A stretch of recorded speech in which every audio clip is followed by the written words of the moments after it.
Assalamualaikum warahmatullahi wabarakatuh. Apa kabar anak-anak semua? Baiklah, pada kesempatan kali ini kita akan memasuki tema baru, yaitu bab 4 mengenai lebih dekat kepada Allah melalui sholat sunnah berjamaah dan sholat sunnah munfarid. Sebelum kita memulai pelajaran, silakan anak-anak baca doa terlebih dahulu agar apa yang kita pelajari hari ini mudah dipahami dan bisa diterapkan di kehidupan sehari-hari. Silakan berdoa terlebih dahulu. Berdoa mulai.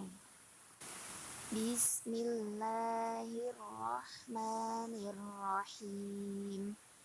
Rabbi zidni ilman warzuqni fahman. Amin. Baiklah, untuk memulai kegiatan pembelajaran kita pada pagi hari ini, kita mengucapkan lafaz Bismillahirrahmanirrahim.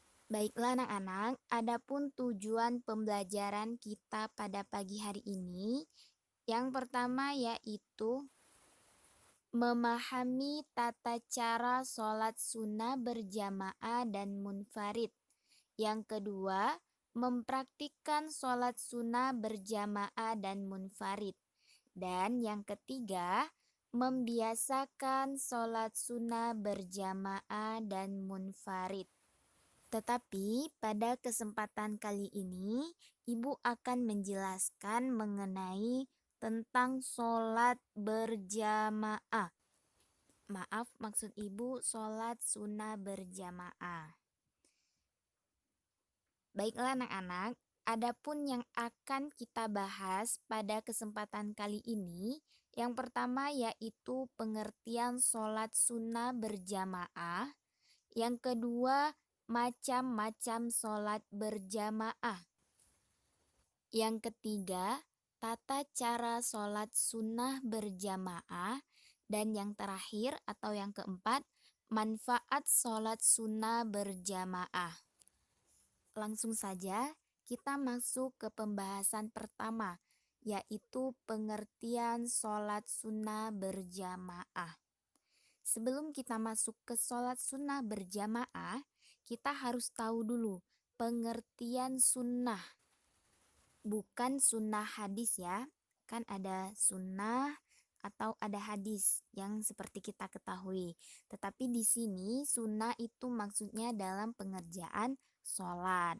Nah, pengertian sunnah ini adalah bila dikerjakan membuat pahala dan bila ditinggalkan tidak berdosa atau rugi. Nah, maksudnya di sini sunnah itu apabila kita mengerjakannya, kita mendapatkan pahala. Tetapi jika kita tidak mengerjakannya, kita tidak berdosa.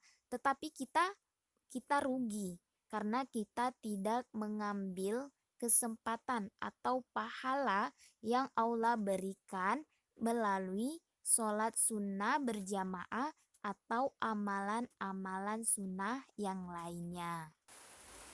Selanjutnya yaitu sholat sunnah berjamaah. Berarti sholat sunnah yang dikerjakan secara bersama-sama lebih dari satu orang, yang satu jadi imam dan lainnya menjadi makmum. Seperti yang kita lihat pada gambar yang Ibu tampilkan, itu ada dua orang, yang satu menjadi imam dan yang satunya lagi menjadi makmum. Artinya berjamaah itu lebih dari satu orang dalam pelaksanaannya. Bagaimana anak-anak? Paham untuk pembahasan yang pertama ini? Ya, kalau kalian sudah paham, kita lanjut bagian kedua, yaitu macam-macam sholat sunnah berjamaah. Nah, macam-macam sholat sunnah yang bisa dikerjakan berjamaah itu ada 5. Yang pertama yaitu sholat Idul Fitri, Yang kedua, sholat Idul Adha. Yang ketiga, sholat kusuf atau sholat gerhana matahari. Yang keempat, sholat khusuf atau sholat yang dikerjakan ketika gerhana bulan. Dan yang terakhir atau yang kelima, sholat istisqa atau sholat yang dikerjakan ketika kita ingin meminta hujan. Ibu rasa paham ya untuk macam-macam sholat sunnah berjamaah. Kita lanjut ke bagian ketiga, tata cara sholat sunnah berjamaah.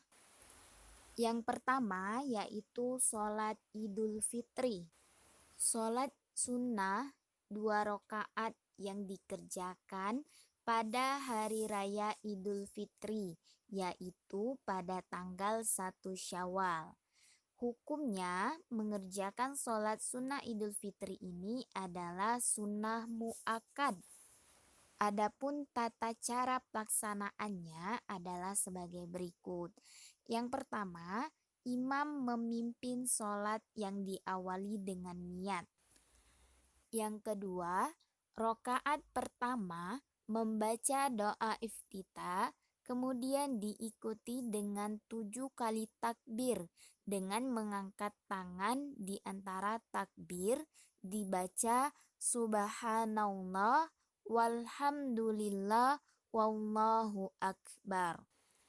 Pada rakaat kedua dibaca 5 kali takbir dan membaca Al-Fatihah dan surat pendek yang disunahkan membaca surat Al-Ghasyiyah. Dan yang keempat ditutup dengan salam. Bagaimana anak-anak? Paham sampai di sini? Mudah-mudahan paham ya. Karena insya Allah kita sering melakukannya ketika Idul Fitri tiba. Kita lanjut bagian kedua, yaitu sholat Idul Adha. Sholat Idul Adha adalah sholat yang dilaksanakan pada hari raya Kurban, yaitu jatuh pada tanggal 10 Zulhijjah. Hukum mengerjakan sholat sunnah Idul Adha adalah sunnah mu'akkad, dan tata cara melaksanakannya adalah sebagai berikut. Yang pertama, imam memimpin sholat yang diawali dengan niat.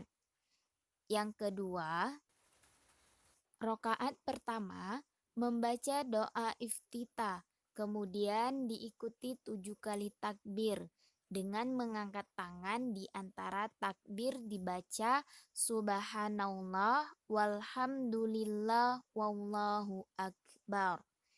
Dan yang ketiga, pada rakaat kedua itu dibaca 5 kali takbir dan membaca Al-Fatihah, dan surat pendek yang disunahkan adalah surat Al-Ghasyiyah.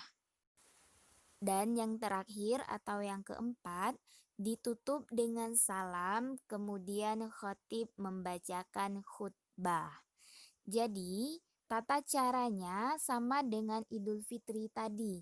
Perbedaannya itu hanya di niatnya saja. Ibu rasa sudah paham ya. Kita lanjut ke bagian ketiga, yaitu sholat sunnah kusuf. Sholat sunnah kusuf ini adalah sholat sunnah yang dilaksanakan ketika terjadi gerhana matahari. Dan hukum mengerjakan sholat sunnah ini adalah sunnah mu'akkad. Nah, ibu mau tanya nih, siapa yang pernah melaksanakan sholat sunnah kusuf ini? Ada? Ya, mungkin ada ya untuk beberapa siswa ibu.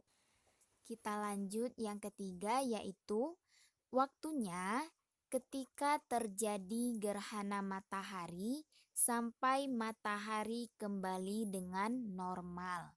Yang kedua, setiap rakaat 2 kali membaca Al-Fatihah dan 2 kali ruku. Kita lanjut bagian keempat yaitu sholat sunnah khusuf. Sholat sunnah khusuf adalah sholat sunnah yang dikerjakan ketika terjadi gerhana bulan. Kalau sholat sunnah khusuf itu tadi gerhana matahari, dan yang keempat ini adalah sholat sunnah khusuf atau yang terjadi ketika gerhana bulan. Dan hukum melaksanakannya itu adalah sunnah muakkad.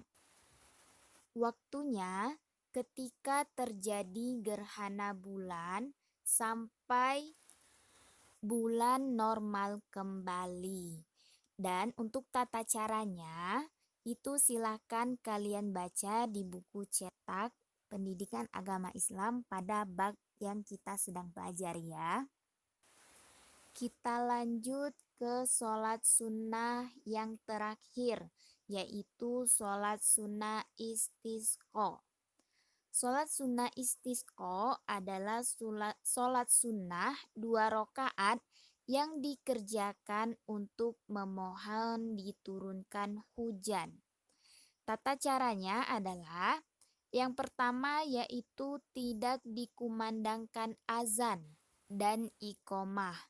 Yang kedua yaitu sholat sunnah dikerjakan seperti sholat sunnah yang lainnya. Yang ketiga, setelah salam, khatib membacakan 2 khutbah. Khutbah pertama dimulai dengan membaca 9 istighfar dan khutbah yang kedua 7 istighfar. Baiklah anak-anak, itulah tadi pengertian macam-macam dan tata cara sholat sunnah berjamaah.